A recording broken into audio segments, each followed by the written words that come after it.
Hello, my dear friends. Again, very good morning to all of you. And as we discussed in last lecture, the divergence, how to find the divergence in different coordinate system. हमने अलग अलग coordinate system में divergence कैसे find करते हैं उसके questions देखें, numerical देखें, और अब हम एक एक क्वेश्चन फिर से देखेंगे ताकि डाइवर्जेंस के सारे कॉन्सेप्ट हमारे क्लियर हो जाएं। वैसे ये क्वेश्चन पहले आपको एक बार ट्राई करना चाहिए और फिर एक बार वीडियो सॉल्यूशन इनका देखना चाहिए ताकि सारे कॉन्सेप्ट क्लियर हो जाएं। आप खुद भी डाइवर्जेंस के क्वेश्चन कर पा रहे हैं कि नहीं वो हमें पता चलेगा। फिर से हमारी स्क्रीन पर हमारे पास में 3 क्वेश्चन हैं। हमें फाइंड करना है इन वेक्टर का डाइवर्जेंस। जैसे फर्स्ट क्वेश्चन है A vector is equal to this Y Z A X plus 4xy ay plus Y A Z at 1, -2, 3। यहाँ पर हमको इसका डाइवर्जेंस फाइंड करना है। ऐसे ही बी है और सी है। बी हमको साफ दिख रहा है कि ये सिलेंड्रिकल कोऑर्डिनेट सिस्टम का क्वेश्चन है और सी जो है वो स्फेरिकल कोऑर्डिनेट सिस्टम का क्वेश्चन है। तो हम सबसे पहले ए वाला पार्ट सॉल्व करते हैं। हम लिखेंगे A part, solution of A part. आपको खुद को एक बार ये ट्राई करना चाहिए और फिर अगर कहीं प्रॉब्लम आता है तो हमको वीडियो देखना है। Y Z A X cap plus 4xy A Y cap plus Y A Z cap. Okay, हमको फाइंड करना है del dot A, divergence find करना है। तो वो होगा del A X by del X plus del A Y by del Y plus del A Z by del Z. तो यहाँ पर del by del X, A X हमारे पास में वाई जेड है। ओके, ये तो बहुत इजी क्वेश्चन हो गया। डेल बाई डेल वाई हमारे पास में 4xy है। Okay, plus del by del Z ये है y। ओके, तो यहाँ पर x प्रेजेंट नहीं है तो इसका डिफरेंशिएशन 0 होगा। यहाँ पर y प्रेजेंट है तो 4x as it is, y का डिफरेंशिएशन 1 हो जाएगा। यहाँ पर z प्रेजेंट नहीं है तो इसका डिफरेंशिएशन 0 हो जाएगा। मतलब कि पहला क्वेश्चन का आंसर हम निकाल सकते हैं 4x से। और यहाँ पर बट x इक्वल टू 1 है तो डेल डॉट ए का value at x equal to 1 हो जाएगा 4 into 1 which is equal to 4। That is the answer. ये हमारे पास में आंसर मिला। सेकेंड क्वेश्चन बी पार्ट हम सॉल्व कर रहे हैं। यहाँ पर बी पार्ट हमारे पास में B vector is equal to rho Z sine phi A rho plus 3 rho Z square cos phi A phi at 5 pi by 2 and 1। मतलब कि यहाँ पर रो का वैल्यू किस पॉइंट पर हमें फाइंड करना है। तो रो का वैल्यू जहाँ पर 5 हो, फाई का वैल्यू जहाँ पर पाई बाई 2 हो और जेड का वैल्यू जहाँ पर 1 हो। ओके, इस पॉइंट पर हमें डाइवर्जेंस का वैल्यू फाइंड करना है। तो डेल डॉट बी हम लिखेंगे 1 by rho del by del rho of rho B rho हमारे पास में रो जेड साइन फाई है plus 1 by rho del rho of B phi जो कि हमारे पास में 3 rho Z square cos phi है प्लस जेड कंपोनेंट 0 है तो ये वाला लास्ट वाला कंपोनेंट 0 हो जाएगा। तो डेल डॉट बी हम सारी वैल्यू पुट करेंगे 1 by rho del rho into rho Z sine phi. Okay, केवल X component rho component plus 1 by del phi, यहाँ पर फाई आना चाहिए, ये हमने गलत लिख दिया। 3 rho Z square cos phi. Okay, और जेड कंपोनेंट यहाँ पर 0 होगा। तो डेल डॉट बी हमको मिला 1 बाई रो। अच्छा, यहाँ पर z साइन फाई कांस्टेंट होगा, इसे बाहर ले लेते हैं। तो z साइन फाई कांस्टेंट है, इसे बाहर ले लिया। बचा rho square, this rho into rho और इसका डिफरेंशिएशन हो जाएगा 2 rho. Okay, plus 1 by rho, ये 1 by rho as it is.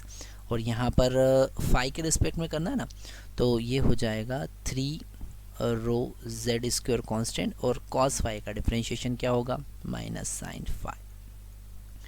Okay, तो डेल डॉट बी क्वेश्चन हमें दिखने में थोड़ा सा लेंदी लगता है पर अल्टीमेट उसका सॉल्यूशन इजी है। रो से रो कैंसिल हो जाएगा, हमको जेड साइन फाई मिलेगा प्लस यहाँ पर भी रो से रो कैंसिल हो जाएगा 3z स्क्वायर, इसे हम कैंसिल करेंगे तो minus Z square sine phi हमको मिलेगा।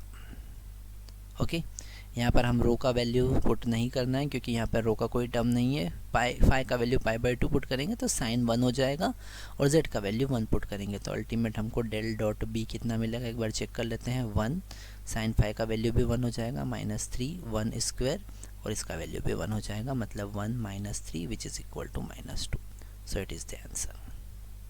ओके, तो यहाँ पर हमने देखा कि किस तरीके से हम डाइवर्जेंस फाइंड कर सकते हैं। बहुत इंपॉर्टेंट क्वेश्चन होते हैं, लॉजिक बहुत इंपॉर्टेंट लॉजिक से। ओके, नेक्स्ट हम थर्ड वाला पार्ट सॉल्व करने वाले हैं जिसमें हम स्फेरिकल कोऑर्डिनेट सिस्टम की बात करने वाले हैं। क्वेश्चन हमारे पास में है C vector is equal to 2r cos theta cos phi A R plus r raise to power 1/2 a phi. यहाँ पर हमारे पास में थीटा कंपोनेंट 0 है। Okay, A theta is equal to 0, तो ये जो सेकेंड टर्म है ये 0 हो जाएगा। ओके, हमें यहाँ पर और यहाँ पर ए नहीं आना चाहिए, यहाँ पर सी आना चाहिए। हम चेंज कर लेते हैं।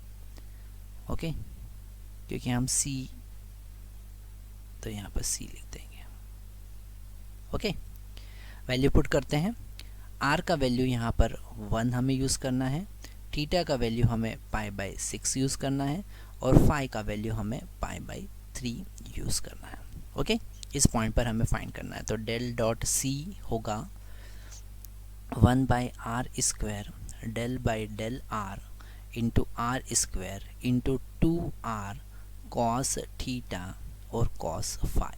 ओके, अगर हम सारे क्वेश्चन को ध्यान से देखेंगे तो क्वेश्चन बड़ा इजी हो जाता है, थोड़ा दिखने में ही लेंदी लगता है क्योंकि आर भी है, थीटा भी है, फाई भी है, फिर उनके यूनिट वेक्टर्स भी है। सबको ध्यान से हमें एक बार समझ में आ जाते हैं तो फिर क्वेश्चन बड़ा इजी हो जाता है।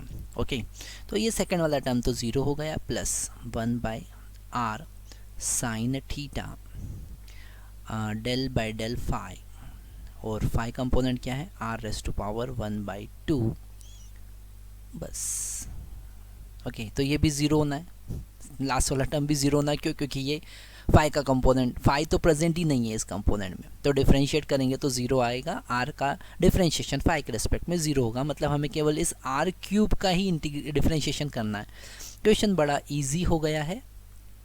ये 1/r² एज इट इज़ और कांस्टेंट हमारे पास में है 2। क्या क्या चीज़ कांस्टेंट है, थोड़ा सा हमें अच्छे से रिप्रेजेंट करते हैं। r² एज इट इज़, ये 2 cos theta cos phi as it is और r³ का डिफरेंशिएशन 3r² हो जाएगा। ओके, बाकी सारे टर्म 0 + 0। ओके, तो यहाँ पर वापस से अगर हम समझ नहीं पाए तो ये 0 क्यों हुआ, क्योंकि फाई के रिस्पेक्ट में r का डिफरेंशिएशन 0 होगा। यहाँ पर r² से r² भी हम कैंसिल करेंगे, ये 2 × 3 हो जाएगा 6 और cos थीटा cos फाई बचा हमारे पास में। अब हम at point r = 1, okay, theta = π/6, π/6 मतलब 30 डिग्री और फाई इज इक्वल टू π/3, π/3 मतलब 60 डिग्री। इस पर हमको फाइंड करना है। तो डेल डॉट सी जो होगा, ओके, डेल डॉट सी क्या होगा, 6 as it is cos theta का वैल्यू π/6 इंटू cos फाई का वैल्यू π/3। ओके, तो 6 × 30 डिग्री होता है √3/2, cos 30 कितना होता है √3/2 होता है ना, और cos 60 डिग्री कितना होता है 1/2। ओके, तो ये मिला हमको, इससे 3 टाइम्स कैंसिल कर सकते हैं, तो 3 √3/2 that is the answer. Okay, मैं आशा करता हूँ कि ये वाला क्वेश्चन आपको बहुत अच्छे समझ में आया होगा। अगर आपको समझ में नहीं आया है तो एक बार फिर से आप पूरे वीडियो को ध्यान से देखिए, ये पूरा क्वेश्चन आपको समझ में आएगा। Okay, thank you very much.